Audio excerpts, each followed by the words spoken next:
Damn, imagine having the ability to create winds, storms, and cold weather that could destroy fields of crops. Sounds pretty darn evil. It sounds pretty darn badass. As someone who lives for the theatrics, controlling weather and destroying crops for the sheer whimsy of it all sounds right on par.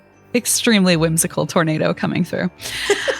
Well, the idea of weather witches or people who could harness the elements like that seems far-fetched, and yet we still use a groundhog to predict the length of winter. I don't know if you heard of him, but he tells us how long it's going to be cold and snowy. So I know him, Puxatawny, Big P. But yeah, I do love that we've decided that people surely can't control weather for the whimsy, but Puxty P, Mr. Phillip, he that is little rodent. He knows what he's doing. Nothing but whimsy. Talk about theatrics.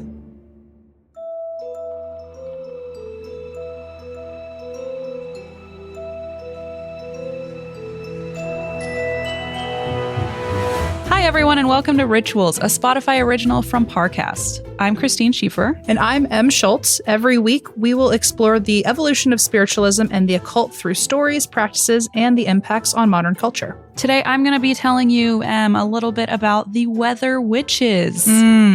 We've talked about so many spooky things. We've talked about witchcraft in a lot of different ways in the last several years. Never once have I heard of weather witches. I don't know where I've been this whole time. I don't either. I learned so much from this research, and I cannot wait to tell you all about it because I think we're gonna, click with this one. I think we're gonna vibe with it. Oh yeah. So let's crack into it.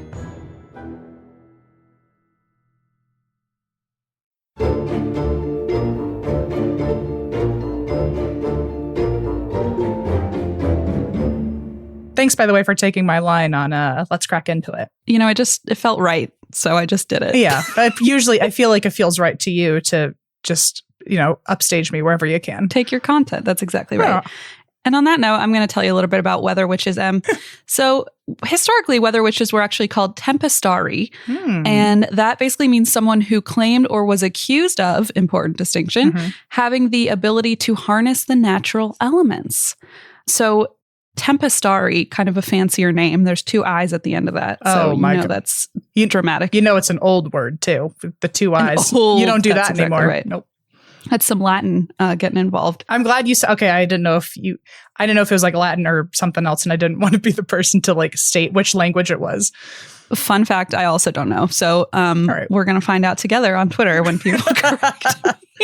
Okay, true. But basically, the idea is that they can control the weather with spells, with rituals, that kind of thing. And this reminds me, I don't know if you have experience with this, but as a kid growing up in the Midwest, snow days were an extremely important part of the winter months during school. And we would try everything we could to attempt to control the weather and create a snow day. Did you? I did. What was your ritual that you did? Yes. Okay. I get it. What was your snow day ritual? Yeah, we had a few. So there was the classic, I don't know if it's classic, but it was classic in my area of wearing your pajamas inside out, flushing the toilet 3 times was one. That was one I heard about, but other towns did that. We were above that. We were were you? Instead, we did a little dancing around on the bed. Yep. That was a big thing, spinning in circles, which maybe the toilet is what took care of that for you. I love that you were above flushing the toilet, but then you spun in circles on the bed. Just interpretive dance to toilet, just kind of kept going.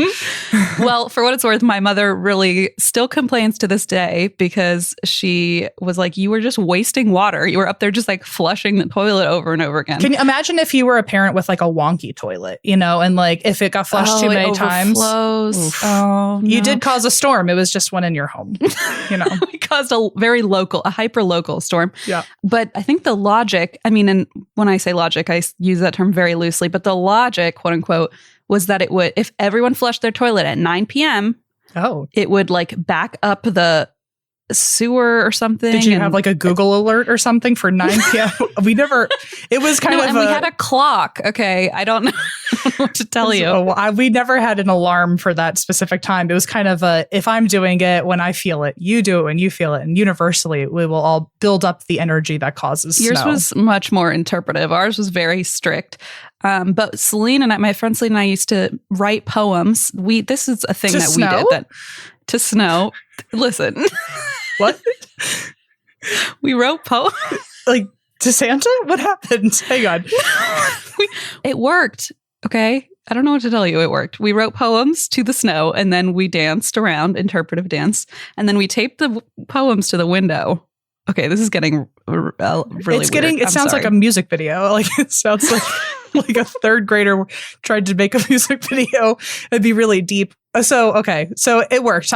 Congratulations. It worked, and I feel like the fact that I went to Catholic school, if they knew about this, maybe it wouldn't have flown, because I'm going to tell you about the Catholic Church's feelings about weather witches, and I feel like if my Catholic school growing up had known I was behaving in this way, they might have not allowed me to come in anyway. So it's really resonating with me, is what I'm trying to say. I see. And is what you're getting at that this thing that even we did as kids probably goes all the way back to weather witches. All the way back. And when I say all the way, I mean to the early medieval period. Ooh, all the way. All the way. So the earliest literary reference was published in the 9th century. That's how long ago this was. And Catholic parishioners were big believers back then. So parishioners believed the weather witches worked in cahoots with a mythical race, get this, of cloud dwellers called Magonians. You had me at cahoots, but I allowed the rest of that sentence. But okay. Cloud dwellers. Again, I've never heard of Magonians before. Where have I been? I know. Where have we been? So they thought the Magonians paid the tempestarii, the weather witches, to conjure a storm, and then they'd come down from the clouds and steal the corn from the fields, like while the storm was happening. Sorry. So they had to wager a deal and then jump out of clouds for corn. Like, I mean, you heard cahoots, right? They were in cahoots.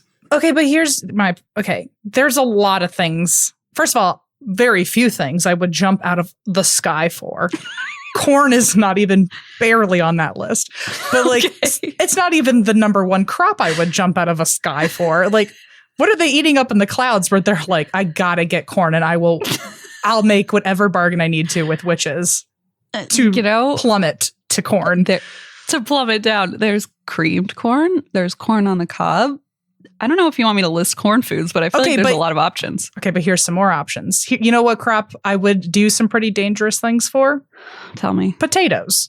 There's a lot more types of potatoes than there are types of corn. Now we're talking. I don't know a single person who's like, oh my God, corn. I would just absolutely skydive for corn. Like, and also like make weird, like, behind the scenes deals with other groups of people to cause, I don't know, what are they, felonies maybe or something? Do something risky. Why am I including more people in this just for corn? Anyway. You know what? I wish I could tell you, but really their priorities must have been different from yours, is all I can say. I've talked too long about this, so please continue, but I gotta say I'm confused. So. Okay, well, I'm sorry to tell you, but this was the many, many centuries ago, and corn, I guess, was a hot commodity. Yeah. So the Magonians would pay the weather witches to conjure a storm, and then they would come down, take the corn. All right. The tempestarii would be paid. It's like a win-win.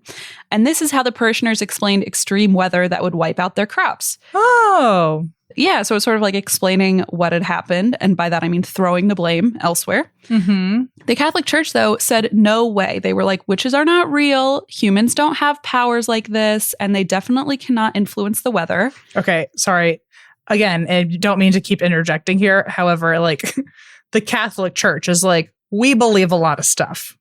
The corn thing is a no-go. Too far. That's too far. 100%. You've gone too far. No. No, so this is a good point, because in the 9th century, there was this letter. This is one of my favorite parts of this research, is that there's this Archbishop of Lyon called Aaaand, and he wrote a letter explaining like how silly this idea was that people could control the weather. And his letter was called Against the Foolish Opinion of the Masses About Hail and Thunder. Oh, I know. Dramatic, right? Yeah, very, which is why I'm 100% on board. Yeah, so they were like, come on, everybody, stop being so foolish. There's no witches. Humans can't control the weather. Even though they stepped in and wrote this awesome letter, they could not stop the belief in the people. And it just grew stronger and stronger. People kept throwing blame. And by the mid-13th century, it was widely accepted that witches existed and were capable of causing physical harm to others and obviously control natural forces, i.e. the weather. So, of course, when you believe someone is destroying your crops and thus your way of life, you need to punish them. So witch trials began happening to try and stop anyone that was even suspected of being responsible for changes in the weather. And this was real life. I can't believe something as simple as like, oh, crops equals there must be witches afoot. I mean, it could be anyone. It's a very paranoid way of thinking. But okay, whatever they had to do, I guess, is terrible all the way around. So far, to recap, it does feel very paranoid, which I feel like isn't obvious here, that innocent people are just getting grouped up and accused for, this corn ordeal, I suppose. This corn ordeal. It's true. It's always like you got to blame somebody. Yeah, exactly. And I guess back then they were just looking around and maybe they were in a bad mood that day and just started picking people. I don't know. But they were poor women look like they could use some more problems. So right. Kick them while they're down. That's the way to go. I can see the timeline forming for how weather witches came to be. The tempestarii going through all this trouble to help people steal corn feels like a bit of a stretch to me. But where it matters, I'm understanding. It seems like it's such a distant piece of history that I'm mad I haven't heard of it up until now. I have a feeling I'm not going to like where it's going though. No story about people looking for witches has ever seemed to end well. So whatever's next, I don't think I'm going to like it.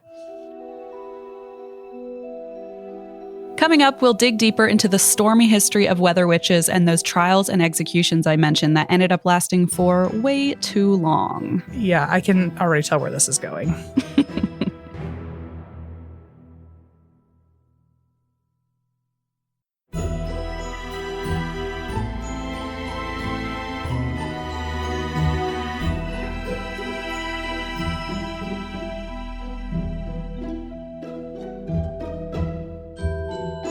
So like I said, when we got into the mid-13th century, a lot of people were accepting the fact that witches were real and could influence the weather.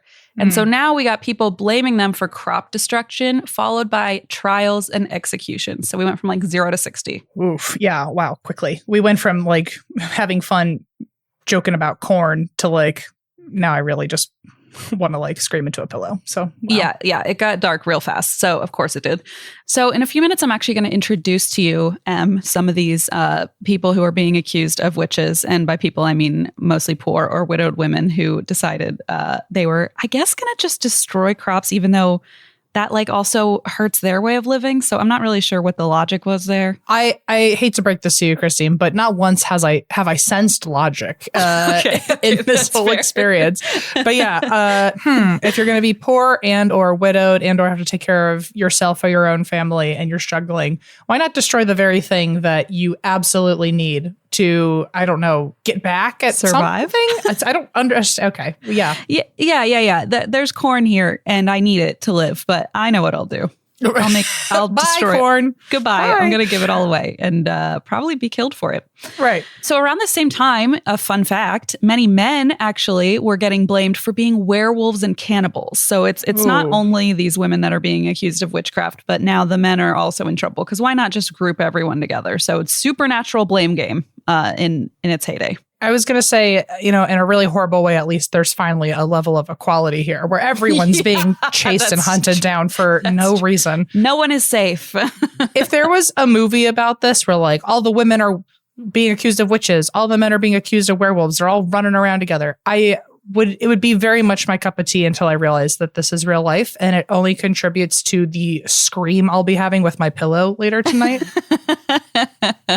Yeah, no, I don't like it. Well, good news for you because we are going to be talking about werewolves in a future episode as well. So you're going to have to just... I'll hold the scream in. So take a deep breath because the scream's going to continue. Yeah. So there's this book called The Malleus Maleficarum, and it was published in 1484, and it became the definitive guide on how to handle witches during this time. So it's sort of like a guidebook, like for dummies, like witches for dummies. Which, by the way, like the name, can you repeat the name? The Malleus Maleficarum.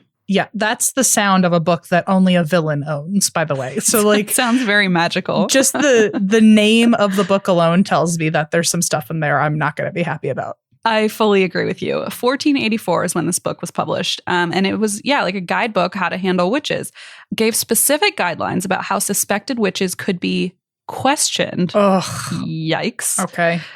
until they confessed to their crimes, and then how to sentence them. So basically how to punish them once they confess to their crimes, quote unquote. And how to unalive them. Is that where we're getting? Okay. Yeah. I mean, persecutions, witch trials, executions, all kind of rolled together.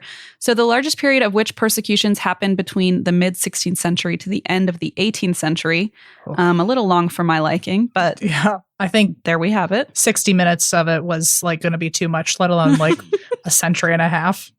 A quick hour of it was like enough. Yeah. It's no coincidence that the more severe weather was happening and killing crops, then the more witch trials were being held, especially in Europe. So it was like anytime the weather got really bad, again, the blame just escalated and kind of, circled the cycle. Can you imagine just living in a place that just happens to have bad weather? Imagine living in like Seattle. Like, oh no. Every woman there would have to be terrified. I mean, I don't think Seattle was like really around in the mid 16th century, but not in the way it is today anyway. Whatever the Seattle equivalent was back then, I feel horrible for those people. I don't know, like what wasn't there somebody to be like, hello, ding dong, it's me.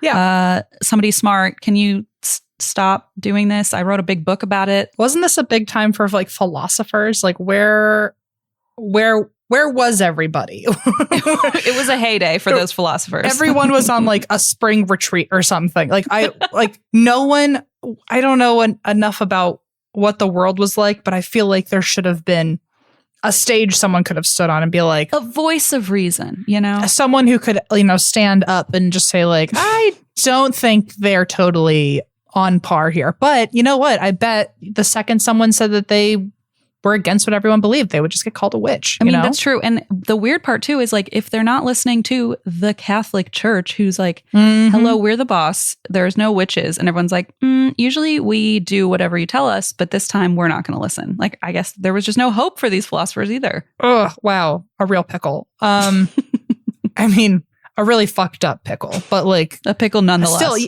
a pickle nonetheless. So, of course, all this blame was being pointed at mostly women. But I'd like to introduce you to some of these so-called witches that were being persecuted. So I'm going to introduce you to a couple of them. Ooh, okay. So the accused included a Danish woman. Her name was Gud Spendamaya. Sound good? Good job. It sounds great. Yeah, not something I could say. Good for you.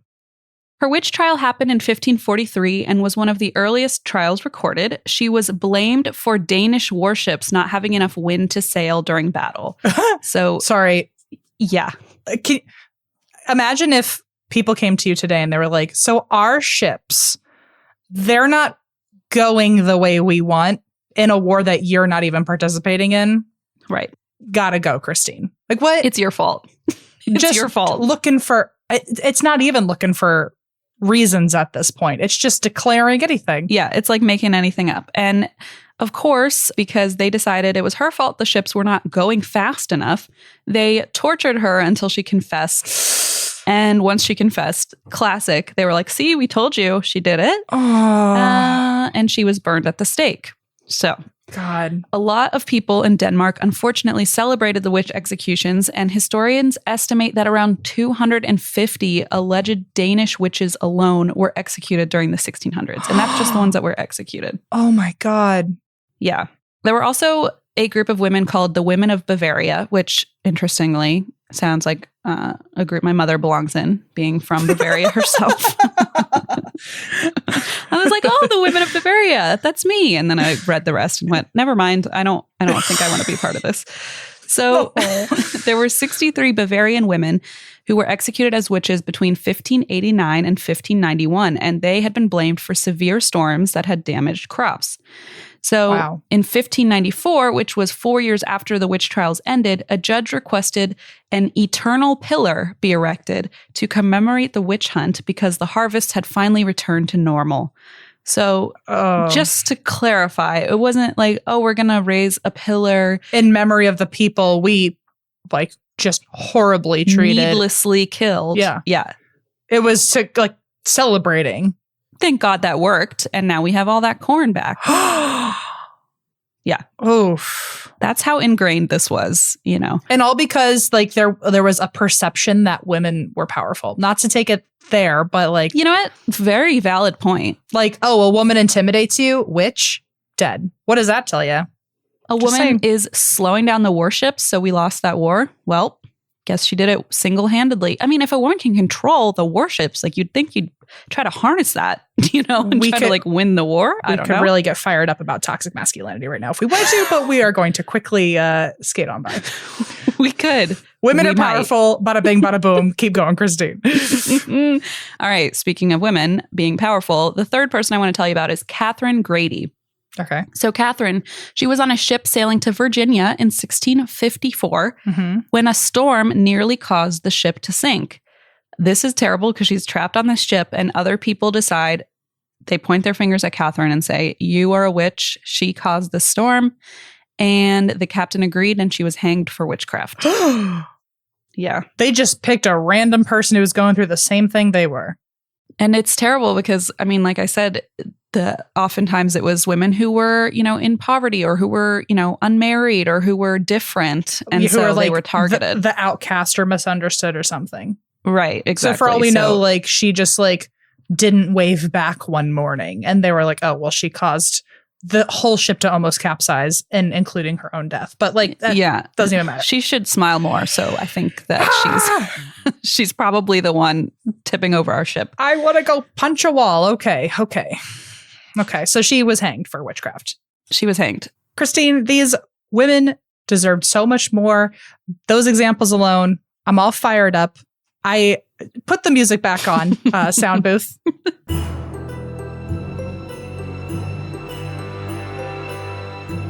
Up next, our spiritual conclusions will show you how the Weather Witch's past influence has inspired cultural elements today. Yes, I'm very, very excited.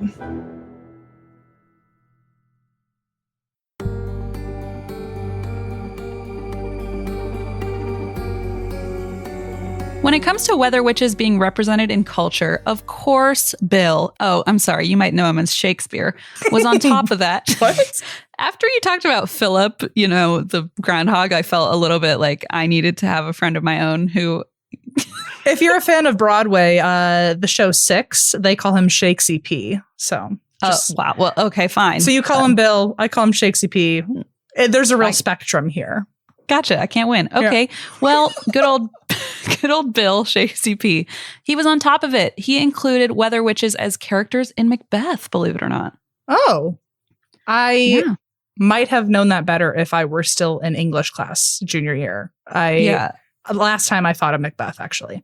I feel like my English teacher somewhere is like, I told you that. I'm like, cool. I feel so bad. I know my teacher was like impassionately telling me all about Shakesy P's works. And I was just like, whatever. I need to go get Chipotle or something. So Macbeth was written during the height of the witch trials in the 17th century, which was the early 1600s.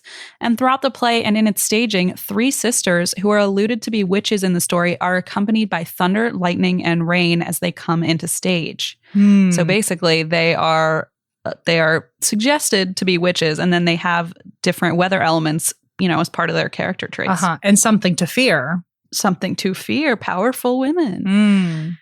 So in, I think you heard of this, Marvel Comics, there's a character called Storm from X-Men. I'm sure you know him. Yeah, her. Yes, sure do. Her.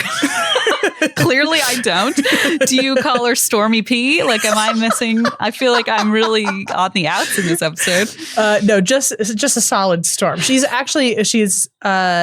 one of the most powerful X-Men. So, well, you know what? She can control the weather. It makes a lot of sense. Oh my gosh. Control the crops. Never crossed my mind, like where the origin. That's very interesting. Where the origin of storms, like the conceptual idea even came from. Oh my gosh, that's so fun. As a Marvel nerd, I think that's my favorite part of all this so far. I don't think I could have ever thought I would tell you a fun fact about Marvel you didn't know, and now I feel very powerful. Go back to Macbeth, where like you would have fit in very well. Like a crack of lightning is behind you in every doorway. Like, yes, that's me. Yeah. So the video game Warfare has a quest called Call of the Tempestarii, in which a ghost ship sails without its captain, who was whisked away in a storm. So That's another little reference for us. Okay. So I mentioned in the beginning that we still have Groundhog Day, Philip, to predict the length of winter. And interestingly enough, the idea of watching animal behavior is something that outlasted the weather witch trials. Like to this day, we still watch cows, snakes, and even dogs to determine if bad weather is approaching. Mm-hmm. Do you do that too?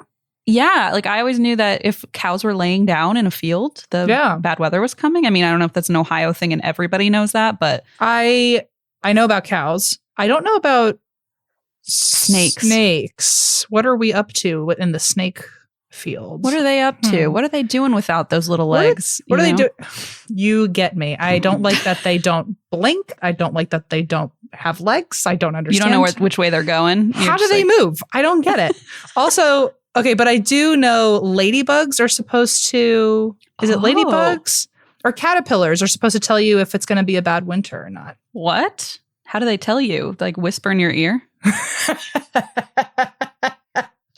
Like you're on a quest and you just bump into like a family of caterpillars and they're going over the weather report. They have the Farmer's Almanac in their little pocket. What pocket? I guess with like... They're talking caterpillars. What pocket? I don't know. In this world, they have pockets. I guess with all their little legs, they have to have a lot of pockets in their jeans. Okay. Okay. You're right. So they have like a microscopic Farmer's Almanac. And in there, it lets them know if they, like it's the woolly ones, the fuzzy ones. Those are cute. So if they're mainly brown, that means the winter's going to be worse. But if they stay more black instead of brown, then the winter's not going to be as bad. Wow. Okay. We're learning a lot on this episode. So pay attention to the cows. Don't look at the snakes because we don't know what they're up to. And good luck on your quest with the caterpillars. Good luck on your quest with the caterpillars. They have a lot to tell you. And with modern day folk magic to conjure the weather, we know that Indigenous Americans also have rituals, including some to summon the rain. Oh, yeah. Yeah. So I feel like we learned about that also. Ooh, that makes my snow dance thing feel a little icky. Is it? If like we're interpretive dance, is this like a moment for us where we unpack our childhood? It could be. I don't know if anyone wants it to be. We can do this. I certainly don't want it to be, but interesting point of like, where did it, if it came from weather witches and also indigenous people, I wonder if that had a tie. Yeah, that's a really good point. What were we up to? I wonder. I mean, honestly, I was just flushing the toilet over and over again. So okay, yeah. I don't think anyone else was doing that. Come to my side. Okay. Like we talked about earlier, odd traditions that school kids have been known to do to summon a snow day. Some of the other ones that we didn't do included spoons under your pillow. Whoa. I think I had that anyway because I was eating like yogurt in my bed. Like a monster. I was the person who like slept with a knife under my pillow when I was like I was home alone because I thought like if an intruder comes in, I'll be prepared. Same. But then like one night I had a bad dream and like grabbed my pillow and I like cut my hand. Oh. So I was like, God. That was a good idea. Kind of. And then actually a really bad idea. So I should have just ran with the spoon idea and just like. The spoon, it's apparently known to work. Pajamas inside out, that's a thing that we did. Mm-hmm. Ice cubes in the toilet bowl. Now that's new to me. You're going to freeze the sewer system is what I imagine is happening there. Well, I mean, maybe for throwing a whole brick of ice in there, but maybe it would have melted. I don't know. I haven't heard that one before. I hadn't either. I haven't heard. It makes more sense. You're incorporating, like you're mixing and matching you're throwing snow or ice in there. I get it. You're creating a little ice age in the sewer system. You're doing a little chemistry set. Like it's a potions class now in the bathroom. Well, the last thing is wearing plastic bags over your socks, which sounds extremely uncomfortable and like sweat inducing. I'm not into that one. Is it like, I don't think I participated. Is it to manifest like of avoiding cold, wet weather and like preparing in advance? Like, oh, I'll wear plastic over my socks. But you're not trying to avoid the weather. You're trying to bring it on. I know, but is it like manifesting? Like we're going sledding tomorrow and I will wrap my feet up in plastic. Yeah, like, I better wrap up my socks now for when that snow comes. Oh, okay. So you're leaning into it. Yeah. You're like, my pajamas are inside out. I got bags on my feet. We're going sledding. You get it. I don't, but you do. But I do. Well, anyway, that is about all I got for you today on Weather Witches, Em. I feel like we learned more than I ever thought there was to learn about something like this, but very, very interesting. I had no idea this whole time that even, all the way down to childhood, that snow days had something to do with witches. That would have made me, by the way, really lean into it a little more of like, there's an important history here. Also, it involves witches. My child brain would have loved that. Absolutely. But, oh my gosh. Just another reminder that the witch trials were just about one of the worst times. And like, absolutely, women deserve so much more. Like every time a woman was powerful, they went, nope. And now, look at us though. Imagine all the witches then if they could see us today. If they could see me writing poems to the snow and taping them to the window and going to Catholic school the next day. Actually, they would be severely disappointed. Okay. Christine, I'm sitting here this whole time and I'm wondering, can you imagine the sheer tension in the room when the scientists actually start looking around into like meteorology and just basic weather science, and they realize that everything they've been doing out the window, all their beliefs out the window? Yeah, they're like, clouds. This is how clouds work, and they're like, no, that's where those mythical beings live. And it's like the corn is there. Excuse me, the corn is up there. Yeah, it must have been awkward. I wonder. I mean, if you really think about it, introducing science probably sounds just as wacky. You know, if you try to explain science in the context of what they knew back then, it probably sounded just as wacky. So it was probably hard to fight through. I do feel like they probably figured out some new level of science, and they were like, let's do a couple extra tests to make sure that we're right this time. Or like, was there a newspaper that wrote about it and they were like, we were wrong? Or since it was like a bunch of like white men scientists at the time, were they like, don't look at this. Don't look at the big mistake we did. That was a big joke. That was a joke. Oops. This is the real one. The corn's actually not up there. We were kidding. Yeah. And every woman that has been absolutely harmed in every single one of our beliefs so far, just don't even think about it. Just slide a hand over here. We'll find another reason to accuse them of witchcraft in a minute.